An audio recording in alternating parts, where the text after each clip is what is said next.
భవిష్యత్ కోసం హైడ్రాను స్వాగతించాలన్నారు ఎమ్మెల్సీ బల్మూరి వెంకట్. చెరువుల పరిరక్షణ, ప్రభుత్వ భూములు కాపాడటం కోసమే ప్రభుత్వం హైడ్రాను ఏర్పాటు చేసిందని గుర్తు చేశారు. ఫ్రీలాన్స్ ఆఫర్ల పేరుతో కొందరు బడాబాబులు ప్రజల్ని మోసం చేస్తున్నారని ఆగ్రహం వ్యక్తం చేశారు. ప్రభుత్వ స్థలాల్లో కట్టిన నిర్మాణాలని హైడ్రా కూల్చిందన్నారు. సరూర్ నగర్ లోని సర్వే నెంబర్ 9 ప్రభుత్వ భూమి అంటూ క్లారిటీ ఇచ్చారు బల్మూరి వెంకట్. దాని పక్కన మటుకు పెద్ద బిల్డింగ్ అమాంతంగా పైకి లేచింది ఆ సుందరికర్ ప్రతి చోట కూడా. అండ్ దానికి సంబంధించి కూడా ఏమైందంటే అధ్యక్ష, ఇది పేద ప్రజలు, మధ్యతరగతి ప్రజలు కూడా ఎందుకు ఇబ్బంది పడుతున్నారు అధ్యక్ష? ఈరోజు ఇవి ఎందుకు కూలగొట్టాల్సిన పరిస్థితి ఏర్పడ్డది? కట్టినోడు బాగానే ఉన్నాడు, అమ్మినోడు బాగానే ఉన్నాడు, కానీ పాపం అక్కోకో తక్కువకో వస్తుంది దీంట్లో అని చెప్పి పేద ప్రజలు కొన్నరాడ.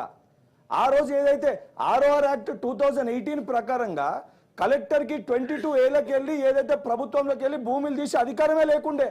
రంగారెడ్డి జిల్లాలో ఎన్ని వందల ఎకరాలు, ఎన్ని వేల ఎకరాలు తీసిరో అవన్నీ డీటెయిల్స్ బయటికి తీస్తే నేను సంబంధించిన మంత్రి గారికి, ముఖ్యమంత్రి గారికి కూడా నివేదిక ఇస్తా.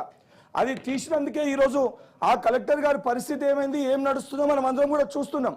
దానితో పాటు ఇరిగేషన్ మార్కింగ్స్, ఇరిగేషన్ క్లియరెన్స్ ఇవ్వాలి. 2013లో ఉన్న ఇరిగేషన్ మార్కింగ్స్, 2018లో ఉన్న ఇరిగేషన్ మార్కింగ్స్, కుత్బుల్లాపూర్ ఏదైతే పరిసర ప్రాంతాల్లో ఇరిగేషన్స్ మార్కింగ్స్ ని మారుస్తే ఒక అధికారి సస్పెండ్ అయినరు. మనందరికి కూడా తెలుసు ఇరిగేషన్స్ మార్కింగ్స్ చేంజ్ అయితే ఏ పరిస్థితి ఉందో. ముఖ్యంగా ఇక్కడ ఉన్న షంబీపూర్ రాజన్న కూడా విషయం తెలుసు అంటే అక్కడ జరిగిన విషయం కాబట్టి ఇరిగేషన్స్ మార్కింగ్స్ చేంజ్ అయినాయి. ఇవన్నీ కూడా ఇవన్నీ కూడా ఆ రోజు ఏదైతే సంబంధించి మనం చేసిన చట్టాల్ని మనం పాటించకుండా, ఏదైతే ROR యాక్ట్ తీసుకొచ్చి దాన్ని అమలు చేయకుండా, రెవెన్యూ క్లియరెన్స్ ఇచ్చినాక GHMC HMD ఏం చేస్తుంది అధ్యక్ష? 100% పర్మిషన్ ఇవ్వాల్సి వస్తుంది. పర్మిషన్ ఇవ్వకపోతే కోర్టును ఆశ్రయిస్తారు. రెవెన్యూ క్లియరెన్స్ కలెక్టర్కి వెళ్ళి వచ్చింది, GHMC HMD పర్మిషన్ ఇస్తలేదని కోర్టు డైరెక్షన్ ఇస్తుంది. ఇవన్నీ తప్పులు ఎట్లా జరిగినాయి, ఏ రకంగా జరిగినాయి అండ్ ఎందుకు జరిగినాయి? ఈ ప్రాంతాల్లో ఇప్పుడు అందరికీ తెలుసు, మాదాపూర్ అయ్యప్ప సొసైటీ 111G ఇవన్నీ ఇల్లు కట్టుతారు అందరికీ తెలుసు అధ్యక్ష. కానీ భవనాలు అక్కడ వస్తలేవా? తక్కువగా వస్తుంది. బయట 15,000 రూపాయలకు ఏదైతే సంబంధించి కొనేది ఉంటే ఆ ఏరియాలో మనకు 5,000కి 4,000కి వస్తుందని చెప్పి మనం కొనుక్కుంటాం.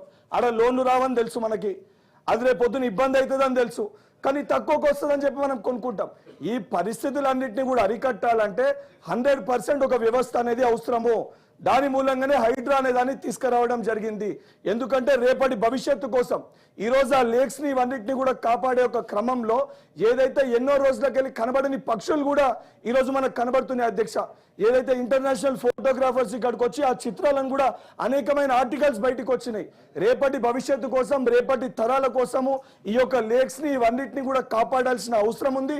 ఏదైతే దాని వలన ఈరోజు పేద ప్రజలకు ఇబ్బంది కలిగింది, ఎవరి వలన కలిగింది, దేని వలన కలిగింది, ఆ పర్మిషన్స్ ఎట్లు ఇచ్చిర్రు, ఏ రకంగా ఇచ్చిర్రు, ఏదైతే 22 ఏళ్ళకి వెళ్ళి తీయొద్దని తెలిసినా ఎందుకు తీసిర్రు, ఇవన్నిటిపైన కూడా సమగ్ర ఏదైతే సంబంధించి విచారణ జరుగుతుంది అధ్యక్ష.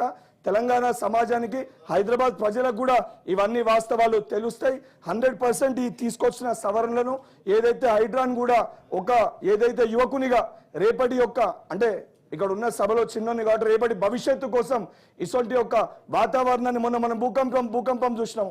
ఇవన్నీ కూడా దేని వలన వచ్చినాయి అధ్యక్ష?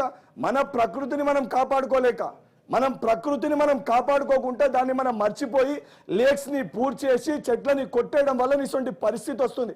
అసొంటివన్నీ కాకూడదని రేపటి తెలంగాణ బంగారు భవిష్యత్తు కోసము ఇంత చక్కటి నిర్ణయాన్ని తీసుకొని హైడ్రాని తీసుకొచ్చిన గౌరవ ముఖ్యమంత్రి గారికి, సంబంధించిన మా హైదరాబాద్ ఇన్ఛార్జ్ మంత్రి గారు పొన్నం ప్రభాకర్ గారికి, జిల్లా మంత్రి వర్యులు శ్రీధర్ బాబు గారికి, కాంగ్రెస్ ప్రభుత్వానికి ఇవన్నీ బిల్లకి సంపూర్ణ మద్దతు ప్రకటిస్తూ ధన్యవాదాలు తెలియజేస్తున్నాను.